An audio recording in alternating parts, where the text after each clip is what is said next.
Romanos 12 diz assim: rogo-vos, pois, irmãos, pelas misericórdias de Deus, que apresenteis o vosso corpo por sacrifício vivo, santo e agradável a Deus, que é o vosso culto racional. E não vos conformeis com este século, mas transformai-vos pela renovação da vossa mente, para que experimenteis qual seja a boa, agradável e perfeita vontade de Deus.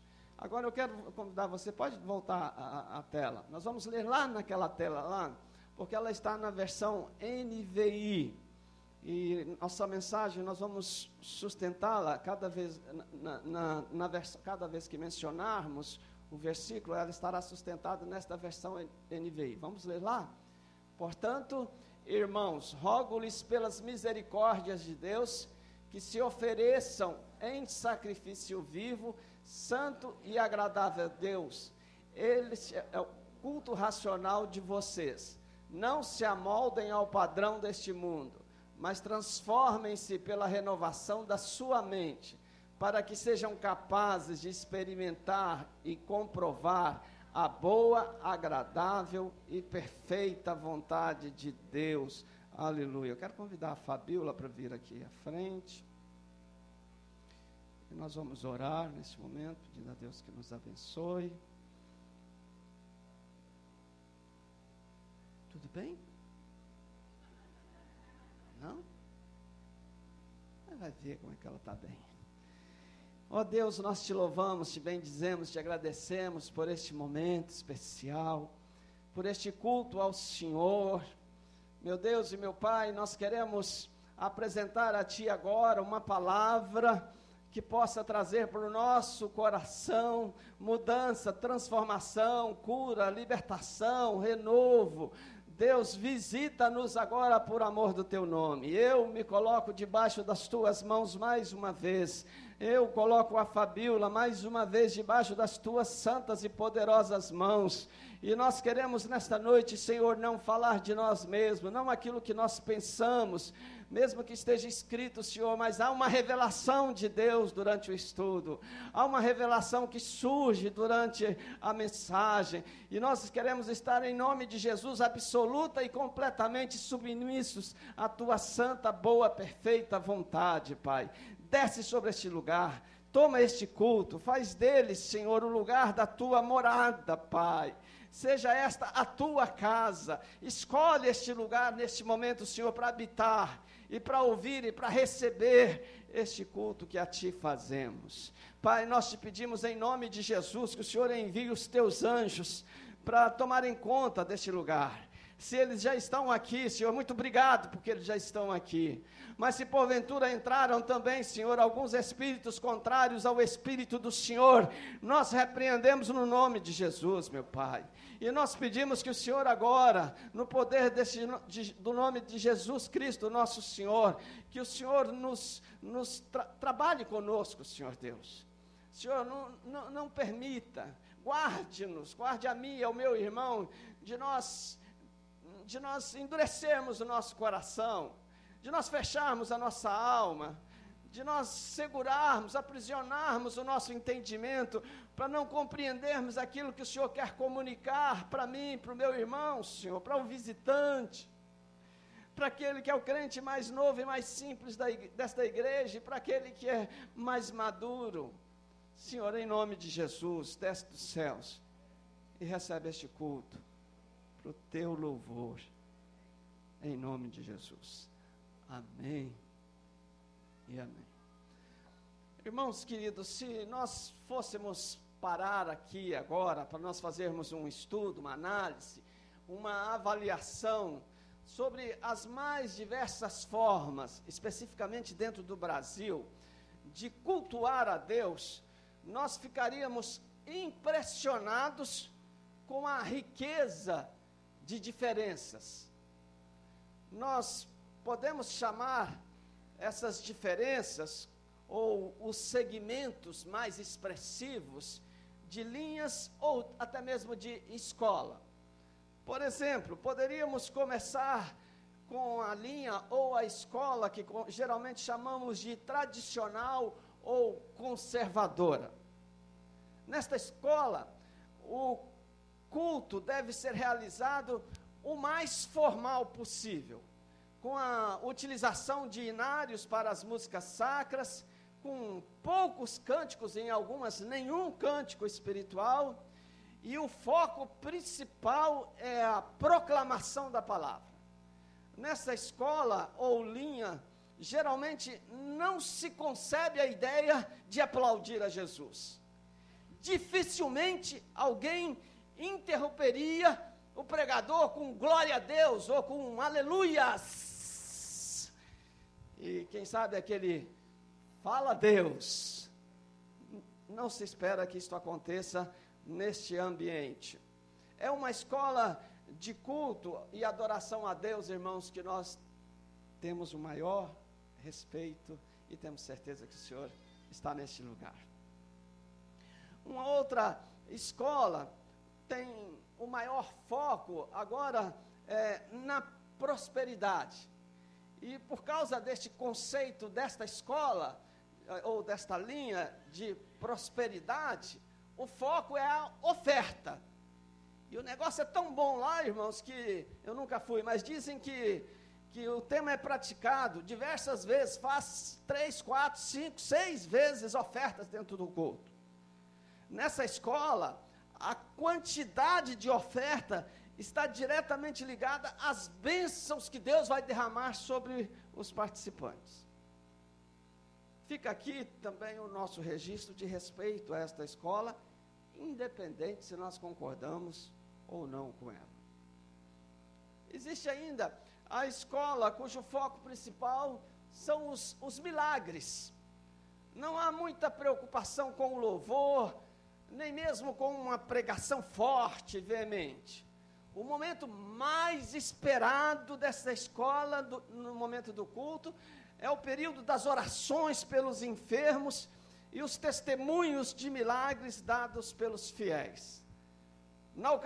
Nesta ocasião, o culto tem o seu ponto maior, o seu ápice, o seu apogeu, com todos os crentes se expressando com aplausos, com gritos de júbilo, com choros, com alegrias, no momento do testemunho dos milagres que aconteceram.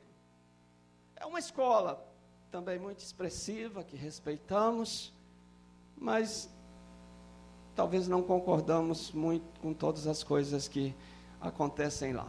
Há muitas outras escolas, mas quero finalmente abordar a escola e linha das igrejas chamadas neopentecostais, das quais nós, Igreja Evangélica Vida, fazemos parte. Geralmente são compostas por igrejas independentes, não denominacionais, não pertencem a uma denominação. É a escola de uma liturgia livre, solta, o louvor dirigido inicialmente por uma equipe que apresenta ao Senhor um tempo especial de adoração, não muito longo, e as pessoas cantam, as pessoas louvam, as pessoas choram, as pessoas levantam as mãos, aplaudem, dão gritos de júbilo ao Senhor.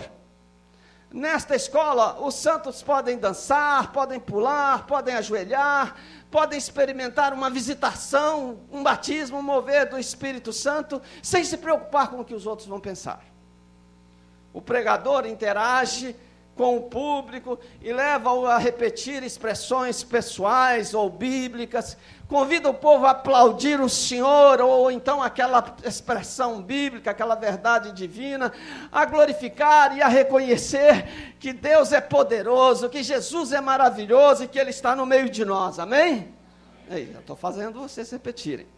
Da mesma forma, não só o pregador, o povo responde à mensagem muitas vezes aplaudindo de forma voluntária, dá gritos de glória a Deus, aleluia, ecoam pelo templo afora, e em alguns momentos de exortação, a gente ouve uma voz silenciosa, fala a Deus. Nessa escola, pelo menos nós da IEV, a pregação para nós da IEV, a pregação da palavra é o momento central do culto, onde Deus vai falar aos corações, vidas serão quebrantadas nesta noite, amém? Renovadas, crentes serão desafiados a crerem no poder de Deus, no milagre, na transformação, na mudança, no abandono do pecado e a viverem em santidade e a buscarem uma vida certa com Deus. Pecadores serão salvos, são salvos e desviados retornam ao caminho do Senhor, para a glória dele mesmo. Penso, queridos irmãos, que independente da escola ou linha, o que deveria ser descoberto por nós nesta noite, nesta reflexão, quando cultuamos, é a quem o culto está realmente agradando. Diga comigo, a quem o culto está realmente agradando? E pensar, refletir, analisar um pouco sobre isto é a nossa proposta. Porque às vezes a gente chega em casa e diz assim, não gostei muito do culto hoje não. Hoje foi pastor Valteci. Não gostei muito não. Hoje foi pastor Ari. Vem ele com aquelas histórias de ciência para o meu lado. A quem o culto deve realmente agradar? O texto que nós lemos, irmãos queridos, de Romanos 12, 1 e 2, está contido em uma das mais preciosas pérolas do Novo Testamento.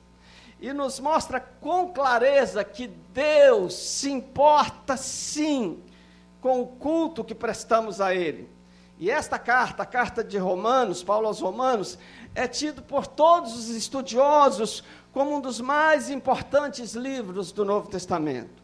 João Crisóstomos, um famoso pregador do século V, recomendava que Romanos fosse lido em alta voz, pelo menos uma vez por semana. Agostinho, chamado Santo Agostinho, e Lutero, o reformador, tiveram suas experiências de conversão lendo o livro de Romanos.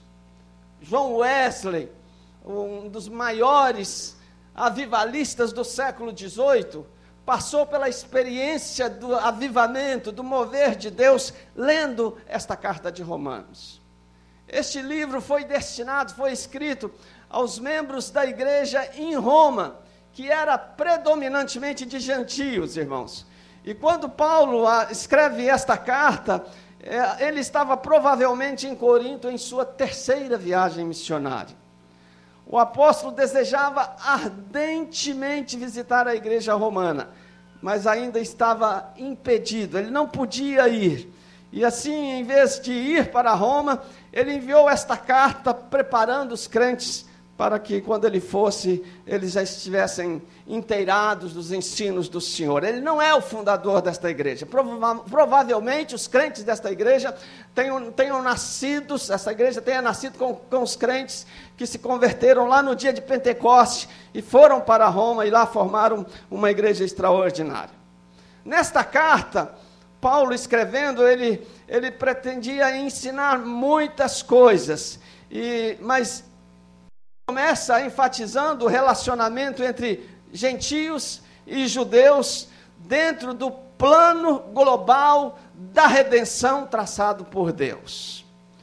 Paulo inicia sua carta fazendo um retrospecto do estado espiritual de toda a humanidade e conclui que judeus e gentios são igualmente pecadores, todos pecaram e precisam de salvação que é conseguida pela graça mediante a fé em Jesus Cristo. Como a salvação é o início da experiência cristã, Paulo passa a demonstrar de que modo o crente é liberto do poder, liberto do domínio do pecado, dos rudimentos frios da lei e principalmente da condenação eterna. Do capítulo 1 ao 11, o Paulo fala eminentemente sobre doutrinas. A partir do capítulo 12, ele dá um início a uma série de exortações práticas aos crentes. Mas ele está tão dominado pelo poder de Deus na sua ministração, que ele encerra o capítulo 11 com um cântico de adoração a Deus. E aí ele muda a sessão, o Espírito leva a mudar a sessão, o ensino no capítulo 12, agora não mais com aspectos doutrinários, mas com aspectos práticos. Paulo começa o capítulo 12 com a palavra rogo. Rogo, pois, portanto, rogo-vos.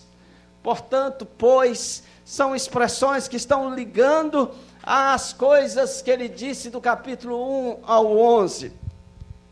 Rogo tem a ideia de consolar, de encorajar, de exortar. Aqui a ideia é dupla, é encorajar, é exortar, é consolar os santos de Roma para viverem de forma prática todos os ensinos expostos na carta, os quais apresentam um Deus ricamente misericordioso, ele diz, pelas misericórdias de Deus, e bondoso, que merece do seu povo, merece de mim e de você, um culto, diga comigo, vivo, santo e agradável. Nossa meditação nesta noite tem o tema, um culto que agrada a Deus. E a Fabíola vai continuar.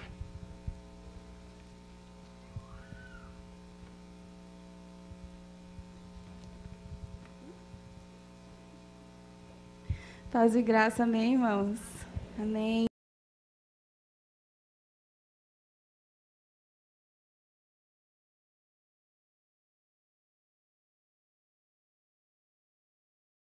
Sacrifício. Então, ele dá uma ênfase em oferecermos a Deus. No Antigo Testamento, o relacionamento do homem com Deus estava sempre baseado na oferta.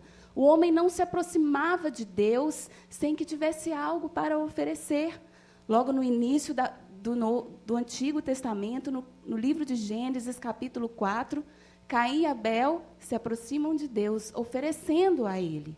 Um leva frutos da terra, outro traz partes de sua cria para oferecer ao Senhor. Mais adiante, nós vemos Noé. Noé, passado o dilúvio, secaram-se as águas, ele saiu com sua família da arca e ergueu um altar ao Senhor, oferecendo ali animais e aves em sacrifício a Deus. Ainda no Antigo Testamento, na lei de Moisés, nós vemos que, invariavelmente, a oferta que era oferecida ao Senhor diante do arrependimento do pecado do homem era o sacrifício de animal. Era o sacrifício de animais, que era feito pelo sacerdote. O sacerdote era aquela pessoa escolhida por Deus para representar o seu povo diante dele. Então, o povo de Deus não poderia, ele por si só, ir até Deus. Havia aquele quem intermediava a relação deles. Já no Novo Testamento, da perspectiva de uma nova aliança, firmada com o sacrifício perfeito e único de Jesus em nosso lugar, cada um de nós devemos nos aproximar de Deus para oferecer o nosso culto de maneira individual e não mais por intermédio de um sacerdote. Em Hebreus 10, queridos, versículos 19 e 20 diz: portanto, irmãos, temos plena confiança para entrar nos santos dos santos, pelo sangue de Jesus, por um novo e vivo caminho que ele nos abriu por meio do véu, isto é, por meio do seu corpo.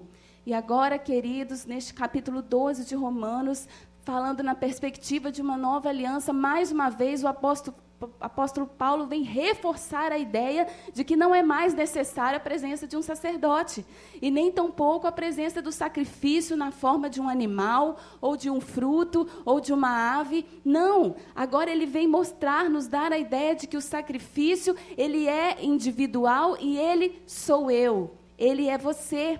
Quando ele diz, rogo-vos pelas misericórdias de Deus que se ofereçam em sacrifício. Dessa forma, o sacrifício sou eu e é você. Queridos, nós vivemos em dias, no meio evangélico, de uma certa confusão, em tantos lugares, em tantas reuniões, perdeu-se o foco de Jesus. Então, tantas reuniões, tantas igrejas trouxeram esse foco para o homem. E todos os atos religiosos são pensados, programados, organizados, pensando no homem e no suprimento de suas necessidades. Então, todas as canções que são cantadas pensando em alcançar, em tocar o coração do homem. Todas as palavras que são ditas, as mensagens, tudo é feito para alcançar e tocar o coração do homem. Quando Paulo aqui vem nos mostrando que nós devemos, em primeiro lugar, buscar tocar o coração de Deus. Então, de repente, nossa motivação em cultuarmos ao Senhor já não está mais na pessoa dele e naquilo que podemos oferecer para ele, mas sim de que maneira eu posso me aproximar de Deus para receber dele. O que eu posso receber de Deus no dia de hoje? Paulo diz, ofereçam-se. Ofereçam-se. Em primeiro lugar, ofereçam-se. Então, nossa lista de pedidos é imensa e o nosso louvor é mais ou menos fervoroso, mais ou menos intenso, conforme nossa lista de pedidos é atendida. Precisamos estar sempre à procura, em busca de motivos para adorar ao Senhor. E nos esquecemos, não nos lembramos mais que temos uma dívida eterna e impagável com aquele que nos amou de tal maneira que deu seu Filho único para morrer em nosso lugar, nos tirando assim do império das trevas, nos arrancando da morte e condenação eternas. Queridos, Deus não nos deve nada. Nós temos com Ele uma dívida eterna e impagável. Por causa do amor dele, que ele demonstrou naquela cruz. Nosso culto e nossa devoção se tornam frágeis e inconstantes à medida em que dependem de fatores externos, de motivações diárias ou de lista de pedidos atendidos. Moisés demonstra firmeza de sua fé e de sua devoção a Deus quando diz no Salmo 90, Senhor, Tu tens sido nosso refúgio de geração em geração.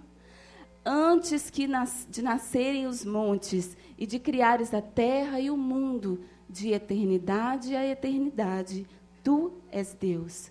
Neste texto, nós podemos observar o quão firme é a visão do profeta a respeito do Deus a quem ele serve. E esta firmeza precisa estar no nosso coração quando nos propomos a cultuar ao Senhor, quando sabemos a quem estamos cultuando. Desta forma, se estamos na bonança ou na tempestade, guardamos no nosso coração a verdade de que Ele continua sendo Deus. Por isso, sempre temos algo a oferecer, sempre temos a nossa vida, o nosso coração a oferecer. Queridos, o culto deve ser para nós a expressão da nossa morte, a morte do nosso eu, dos nossos prazeres, dos nossos desejos, das nossas vontades, uma anulação completa e total de nós mesmos. O melhor para nós deve ser estar na presença de Deus, porque à medida que nos expomos a esta presença, somos transformados. Então, eu não preciso mais estar excessivamente preocupada no que vou receber de Deus hoje, quando, na verdade, receber dele deve ser algo natural do meu ato principal, de oferecer a ele o meu coração, a minha vida, o meu culto. Queridos, quando nos aproximamos de Deus, com esta consciência, desejosos de oferecer a Ele aquilo que nós temos e somos, é exatamente o processo natural que acontece. Então, a nossa dor se transforma em alegria, mas você não foi para isso. Você foi simplesmente para adorá-lo e para se oferecer. Mas a graça dele te envolve, a unção dele te toca, a presença dele é melhor do que qualquer coisa. E você, de repente, a sua guerra é transformada em paz, a sua dor é transformada em alegria, a sua ansiedade em inquietude, mas você não foi em busca disso. Você foi simplesmente para cultuar e oferecer a este Deus o que você tem, a sua vida, o seu melhor, suas vontades, o seu coração. Eu me lembro de um testemunho que eu ouvi enquanto estava sentada num auditório. Isso tem uns 4 ou 5 anos. Foi numa escola de adoração que eu fazia.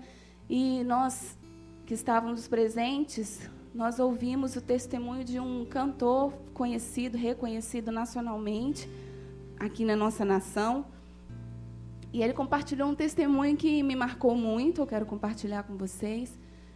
Ele disse que ele e a esposa tinham 3 desejos que eles apresentavam de maneira insistente diante do Senhor. Aqueles 3, os mais da nossa lista, não tem? Sempre tem os mais, né? Aqueles que estão no topo, que a gente nunca esquece diante do Senhor. E, na ocasião, ele queria um automóvel, um imóvel e um filho. Ele era casado. E ele e a esposa insistentemente apresentavam esses pedidos diante do Senhor. E um dia ele estava na igreja dele. E o Espírito Santo falou com ele: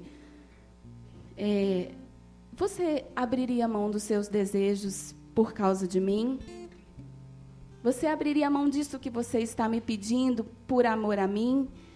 E ele passou o culto todo, ele não ouviu nem mais o que o pastor falou, ele não ouviu mais as canções, ele passou o culto todo ali tomado por aquela guerra. Foi uma batalha no seu espírito, uma batalha na sua alma. Sua esposa estava com ele, ao lado dele, cultuando ao lado dele, e ele ali naquela batalha. Finalmente, ele se rendeu e ele, em prantos, disse ao Espírito Santo de Deus que ele abriria mão daqueles pedidos, daqueles sonhos que eram dele por amor a Deus. E então ele chorou muito. Mas essa não foi a pior parte. A pior parte foi contar para a esposa, porque ela não fez parte ali daquela guerra, daquela batalha, né? Aquilo foi ele e Deus. Então ele chegou em casa, chorava muito, chamou a esposa dele e contou. E ali eles choraram mais um bocado. Mas reafirmaram. Ela entendeu e eles reafirmaram diante de Deus que estavam abrindo mão daqueles desejos, daqueles sonhos que eram deles por amor a Deus. E o resultado dessa experiência, irmãos, que é tão profunda, que fala tanto a respeito de sermos oferta, de sermos sacrifício, é que ele compôs uma canção que é muito conhecida, talvez você conheça. Eu gostaria de cantar o coro dela com você, que diz: abro mão dos meus sonhos, abro mão dos meus planos, abro mão da minha vida por ti. Você conhece? Você pode cantar. Abro mão dos prazeres e das minhas vontades, abro mão das riquezas por ti. Vamos declarar mais uma vez? Abro mão dos meus sonhos,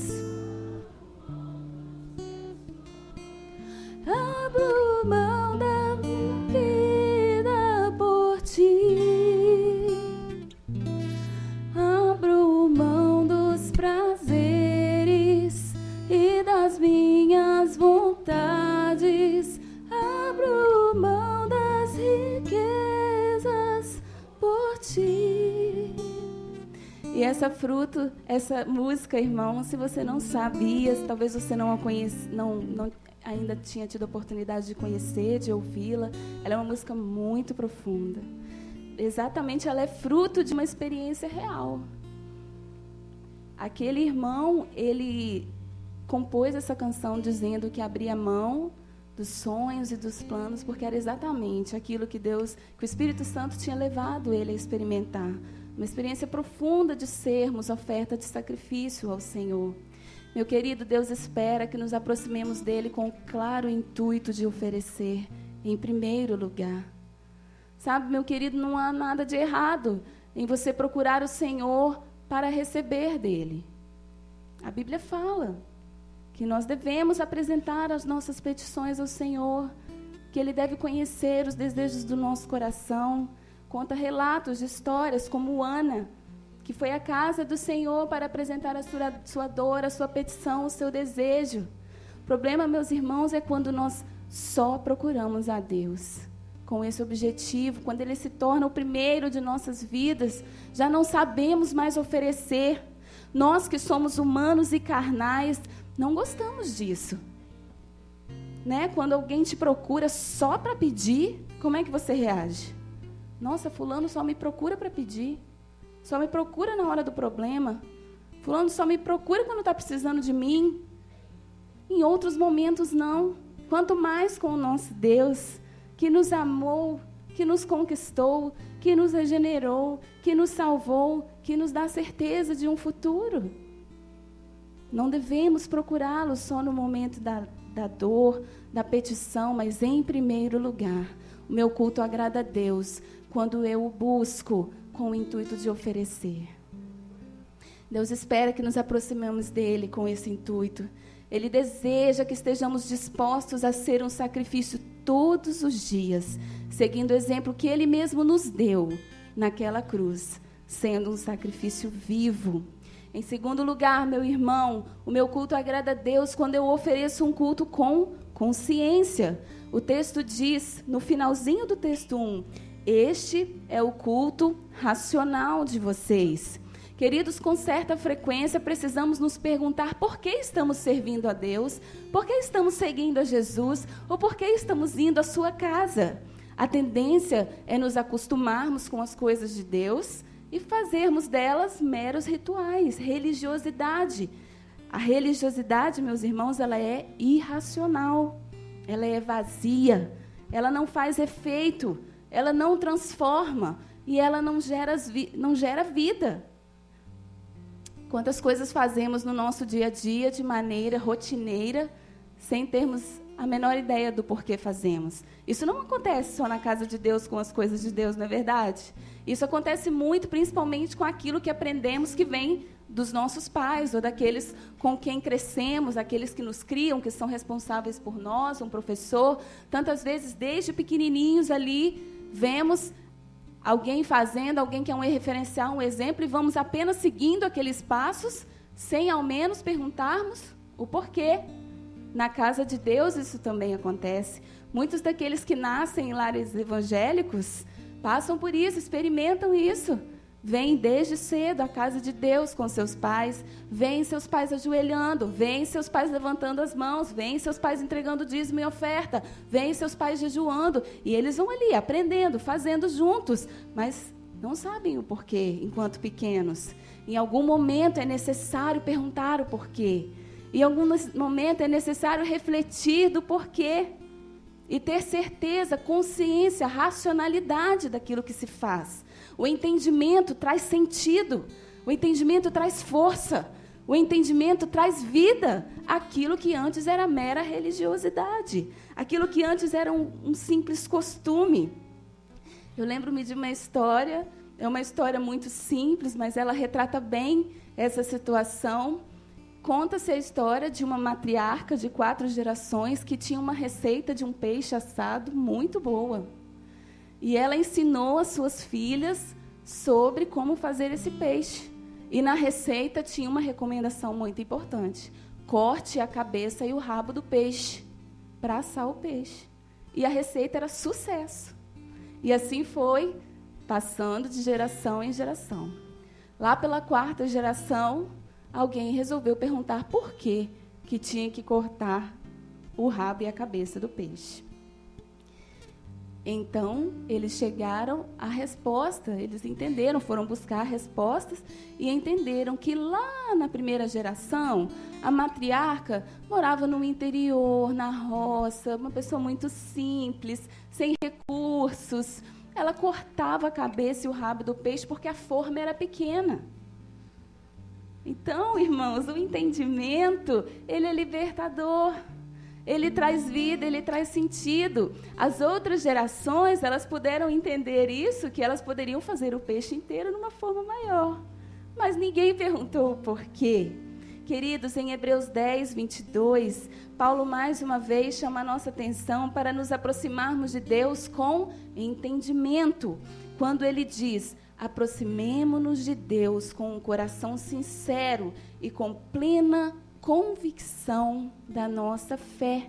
A palavra convicção fala mais uma vez de racionalidade, de entendimento, convicção da sua fé, do Deus que você serve. Quem é o Deus que você serve? Convicção do Deus Criador, do Deus que teve um plano de redenção maravilhoso através do seu Filho Jesus Cristo.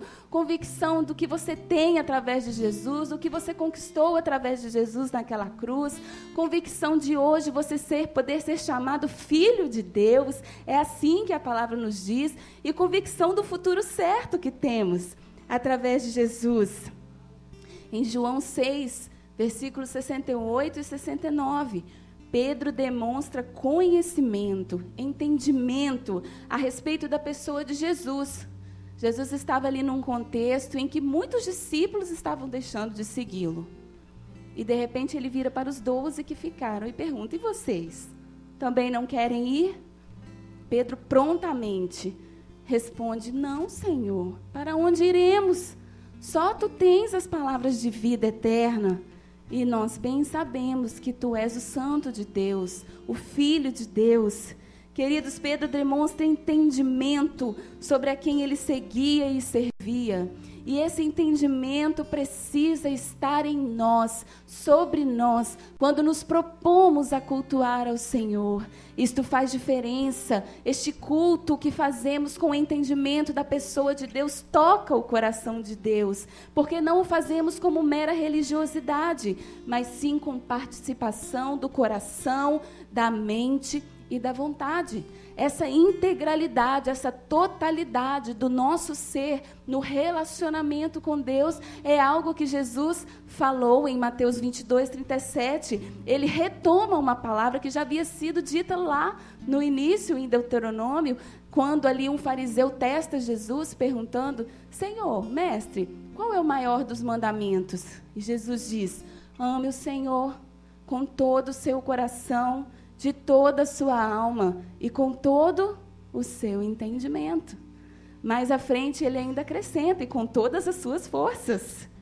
Então é uma totalidade, é uma integralidade de tudo que somos no relacionamento com o Senhor. Querido, quando eu oferto culto com entendimento a Deus, sou capaz de adorar ao Senhor em todo tempo e em qualquer circunstância. Eu sei que Ele é Deus independente de nossa situação, que Ele continua sendo Deus quando clamamos e Ele permanece em silêncio. Sei também que sua soberania sei também que Ele é soberano, mesmo quando não nos atende conforme nossos pedidos ou segundo as nossas expectativas. Oferecer culto ao Senhor com consciência é ter uma palavra de adoração nos lábios, uma canção que brota do coração quando tudo vai mal. Foi assim com Jó. Jó perdeu tudo. Você conhece a história de Jó. Jó perdeu família, perdeu bens, perdeu riquezas, por fim perdeu a sua saúde. E no último capítulo do livro de Jó, Jó 42, ele diz: bem sei que tudo podes, nenhum dos teus planos pode ser frustrado. Querido, somente alguém com entendimento do Deus a quem serve poderia proferir tais palavras na circunstância que Jó estava. Ele sabia do Deus a quem ele servia, ele tinha entendimento e por isso podia, independente das circunstâncias que vivia, apresentar, oferecer culto a Deus. Alguns de nós, nesse aspecto, somos como uma criança de forma imatura e inconstante, condicionamos a definição de nossa postura ao que recebemos ou vivemos. Então, se o meu dia não é bom, ou se o meu tempo não é bom, se a minha fase é ruim, eu não tenho o que oferecer ao Senhor, quando, na verdade, devemos ser como Jó, com entendimento de que a nossa circunstância não tem nada a ver com o nosso Deus que está acima de tudo isso. Ele está sempre no mesmo lugar, imutável, soberano, eterno e merecedor do nosso louvor e da nossa adoração. Nessa noite, queridos, o Senhor nos confronta através de sua palavra e nos convida a agradá-lo, oferecendo um culto com entendimento. Então, Um culto que agrada a Deus é um culto que nós vamos a Ele com uma perspectiva de oferecer e não de receber. Um culto que agrada a Deus é um culto que a gente vai adorar, vai cultuar ao Senhor com consciência ou com entendimento. E em terceiro lugar, um culto, o meu culto agrada a Deus quando eu ofereço, quando nós oferecemos o culto em santidade. Diga comigo, em santidade. Diga comigo, entrega, consciência, santidade. E esta ideia de culto em santidade, ela está no próprio texto do verso 1, quando diz um sacrifício vivo, santo. Vivo, santo. E mais reforçado no verso 2, quando diz, não vos conformeis, ou na versão que estamos usando, não se amoldem ao padrão deste mundo. Irmãos queridos, uma coisa muito importante a enfatizar aqui neste momento, é que o culto só será santo, se os adoradores estiverem oferecendo em santidade. Santidade tem a ver com ser separado, ser consagrado para Deus. O modelo, o padrão a ser seguido para uma vida santa é a palavra de Deus. E é aqui que mora uma grande luta, irmãos, pois estamos vivendo a época, o tempo de um novo e poderoso ídolo, e por que não dizer um novo Deus? A sociedade pós-moderna hoje idolatra o corpo. As academias de ginásticas estão repletas, cheias de pessoas que estão buscando não simplesmente um exercício para uma vida mais saudável, mas para dar beleza a esta ou aquela parte do seu corpo. Gastam rios de dinheiro para manter um corpo belo, esbelto, pronto para ser elogiado e desejado. A moda é a parceira inseparável do Deus corpo, oferecendo vestes sensuais, sedutoras, que fazem especialmente das mulheres uma vitrine de sensualidade e desejo. É inconcebível, irmãos, imaginar que uma pessoa do sexo feminino venha para o templo cultuar a Deus, quando suas vestes e alguns de seus adereços não contribuem em nada para a santidade e para a pureza.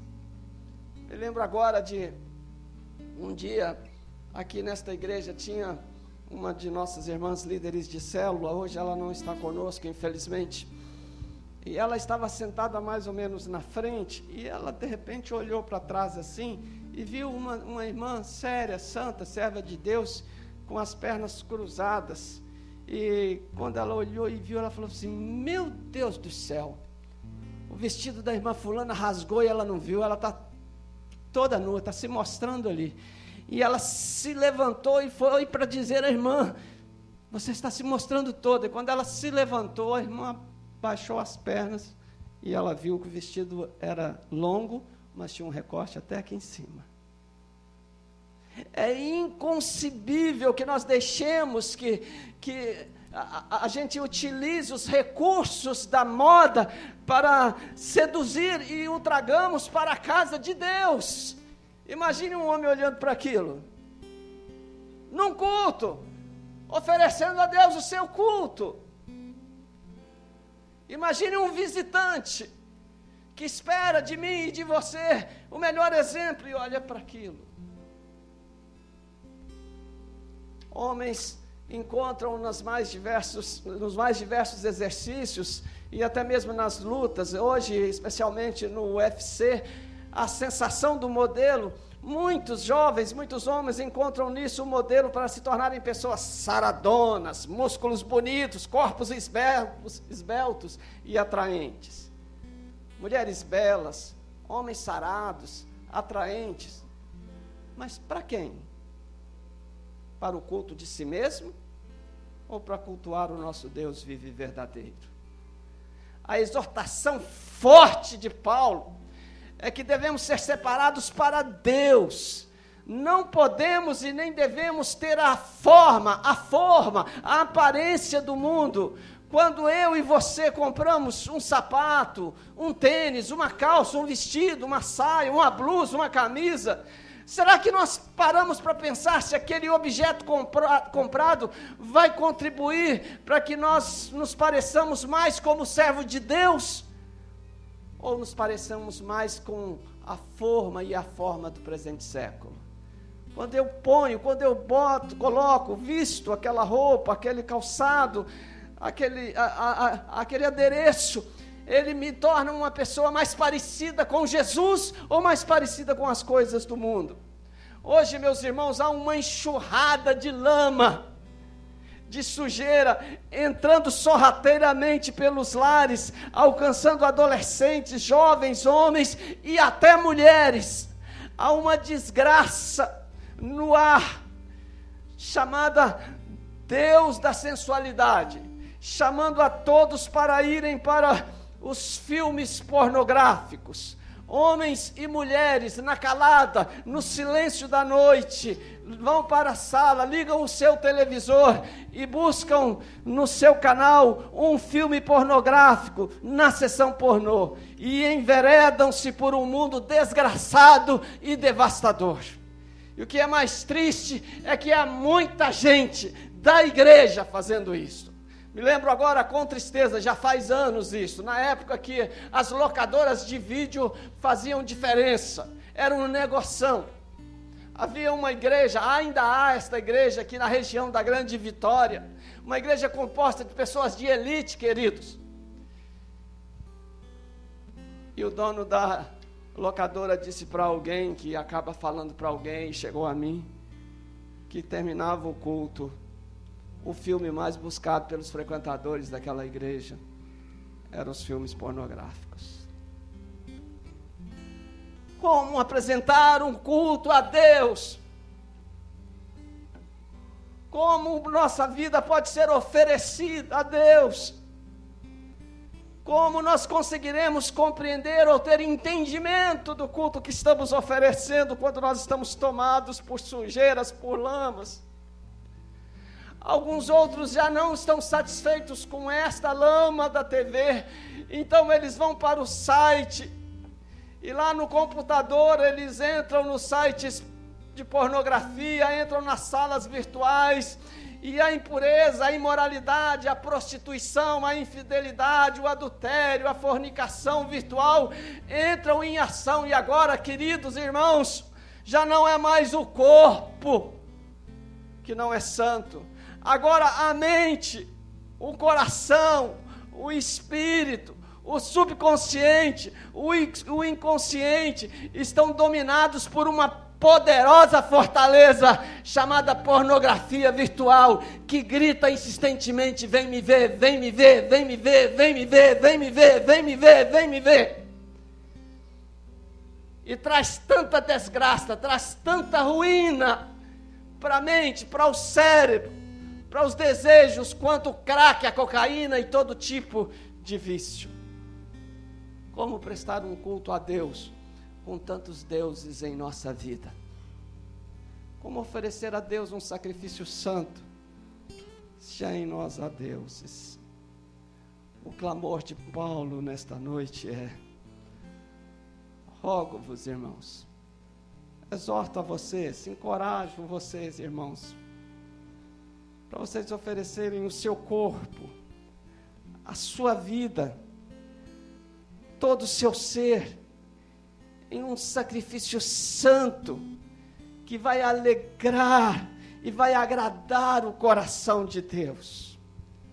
Oferecer sacrifício santo a Deus é matar, diga comigo, matar toda a força da natureza pecaminosa que há em nós, e deixar a vida do Espírito dirigir a nossa vida. É matar os desejos carnais, mundanos, profanos e impuros, e encher a nossa vida do fruto do Espírito e das virtudes que nos tornam mais próximos e mais parecidos com Jesus. Ouça, querido, olha para mim. Hoje eu gostaria muito que houvesse um enterro aqui, nesta igreja, neste culto. Hoje eu desejaria muito que Jesus visitasse a você e a mim. E tudo que estiver em mim e em você, e estiver profanando o templo de Deus, que não é esta casa, mas o meu coração e o seu coração, eu e você resolvamos matar e deixar no altar de Deus. Precisamos, de fato, matar a força do mal, a toda a força de influência maligna, o desejo incontrolado pelas drogas, pelo álcool, pela prostituição, pela pornografia, por todo tipo de impureza moral, a mentira que tantas vezes domina o nosso coração, a falsidade tantas vezes que está no nosso rosto, a ideia da fofoca, das intrigas, as falcatruas dos nossos negócios, a corrupção de nossos trabalhos, a desonestidade, gastos descontrolados e, consequentemente, dívidas impagáveis, nomes sujos nos órgãos de proteção ao crédito. Ali há um santo se sujando e se manchando. Mas o Senhor está nos chamando para nós enterrarmos isto hoje e sairmos daqui sarados, curados, libertos pelo sangue de Jesus, cheio do Espírito Santo, apresentando ao nosso Senhor e Deus de verdade um culto que lhe agrada, que lhe faça feliz, que de fato encha a sua alma e ele possa dizer: eu gosto desta igreja, eu gosto destes crentes, desses filhos amados, desses santos. Eles estão no mundo, mas não são do mundo, eles são meus. Eles se esforçam, eles lutam para andar na minha presença. Por isso eu gosto deles. Diga: por isso ele gosta de mim. Feche os olhos e diz: por isso ele gosta de mim. Por isso ele gosta de mim. Diga isto: por isso ele gosta de mim. Por causa da minha santidade ele gosta de mim. Diga isto: por causa da minha santidade ele gosta de mim. Olhe para a pessoa do seu lado e diga isto: por causa da sua santidade ele gosta de você. Por causa da sua santidade ele gosta de você, irmão. Ele ama você.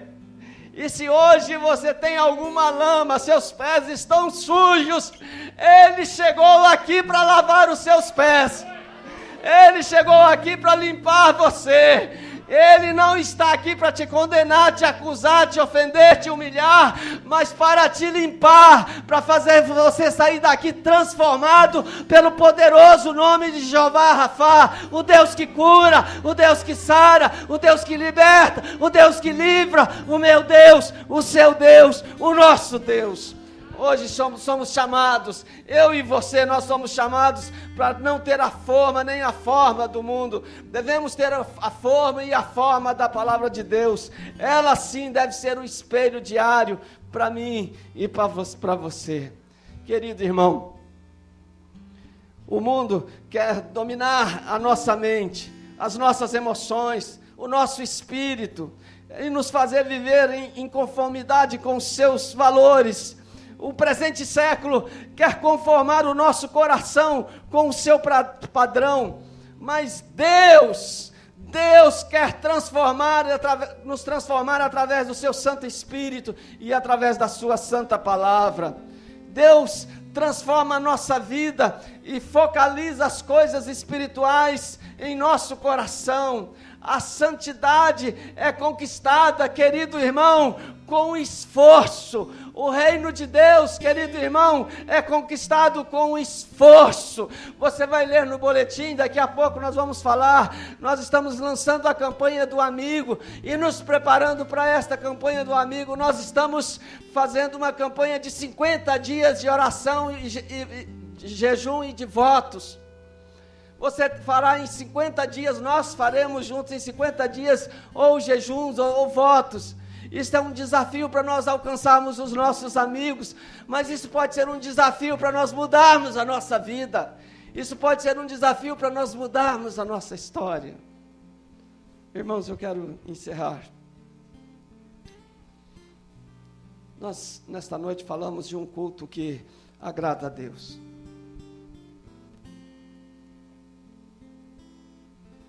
E um culto agrada a Deus quando eu ofereço. Um culto agrada a Deus quando eu faço um culto com entendimento. Um culto agrada a Deus quando ele é um culto em santidade. Conta-se uma história de uma sala de seminaristas. E eles foram para a prova. E a prova era o seguinte: todos os alunos deveriam escrever em 1 hora tudo o que pudessem sobre Deus e o diabo.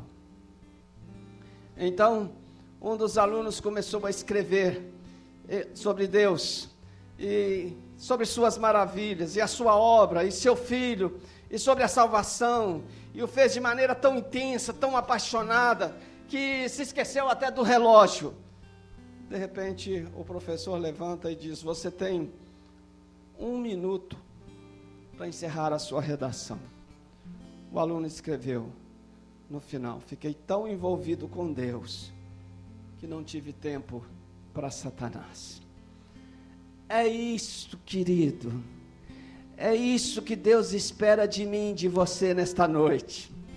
Ficarmos tão envolvidos, tão comprometidos, tão entregues a Deus, e não darmos tempo e nem espaço para Satanás tocar. Buscar a Deus de todo o nosso coração, de toda a nossa alma, de toda a nossa força, todo o nosso entendimento, como disse Fabíola, andarmos com Ele onde quer que formos.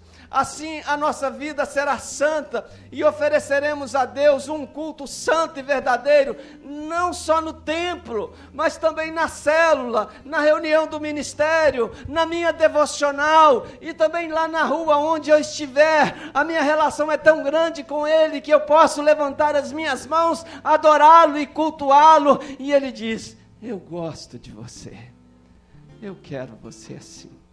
Vamos ficar em pé, irmãos.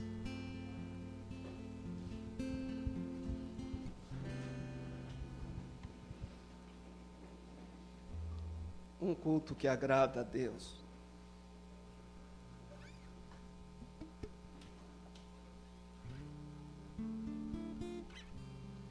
Um culto que agrada a Deus.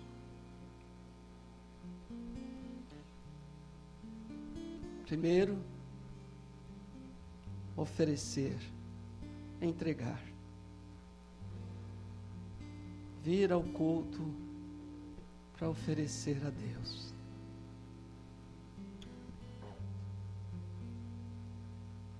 Vir ao culto para celebrar a Deus. E como Fabíola disse muito bem, quando eu celebro, quando eu entrego, as bênçãos são consequências naturais de quem se entrega completamente. Um culto que agrada a Deus é um culto que nos liberta, que nos tira da rotina religiosa e nos faz descobrir por que eu levanto as mãos, por que eu oro de joelhos, por que eu leio um capítulo da Bíblia por dia, por que eu levanto às 3 horas da manhã. Eu entendo, eu sei que eu tenho um compromisso com Ele, é a minha relação com Ele que me leva a determinadas práticas. Eu estava lendo uma página de um livreto de devocional. Ele falou: por que você não coloca o seu chinelo bem lá debaixo da cama, de tal forma que toda vez que você precisar dele, você vai se ajoelhar, e aí você vai se lembrar que você precisa orar. É entendimento. entendimento. Um culto que agrada a Deus é um culto que é oferecido em santidade. Para a gente oferecer um culto em santidade, a gente precisa ser santo. Olha aqui para mim. Existem 2 entendimentos a respeito de santidade. O primeiro é a santidade posicional. Quando nós aceitamos a Jesus, nós nos tornamos santos. Em Jesus nós somos santos. Por isso que Paulo escreve aos santos de Corinto, aos santos de Gálatas, aos santos de Colossos, de Filipos. E existe a santidade de crescimento, chamado crescimento espiritual. É aquela que nos põe no relacionamento com Deus. E essa não é paralisada, não é estática. Essa cresce, essa desenvolve, essa vai longe, essa vai forte. E hoje Deus quer tocar em minha vida e quer tocar em sua vida. Hoje Deus quer que nós, de coração, comecemos a apresentar cultos que agradem o Papai do Céu. Já pensou você ajoelhado e orando a Deus, falando em línguas, levantando as suas mãos lá na sua devocional, e de repente você ouve nitidamente no seu coração: Tu és o meu filho, Tu és a minha filha, amado, amada, em quem eu tenho muita alegria. Por causa disto, eu atendi o seu pedido. Por causa disto, aquela situação está resolvida. Por causa disto, você hoje vai receber aquele emprego. Um culto que agrada a Deus nos põe pertinho de Deus, em santidade. Mas pode ser que nesta noite haja pessoas aqui que, para fazer um culto onde você vai oferecer, para fazer um culto com entendimento, com santidade ou em santidade, você primeiro precisa entregar sua vida a Jesus. Pode ser que aqui nesta igreja, neste culto, tenham pessoas que nunca tomaram uma decisão por Jesus. E quem sabe, algumas das coisas mencionadas estão continuamente te atacando. E hoje Jesus quer mudar a sua história. Hoje Jesus quer entrar na sua vida. Hoje Jesus quer te chamar de santo. Hoje Jesus quer te chamar de meu filho, minha filha.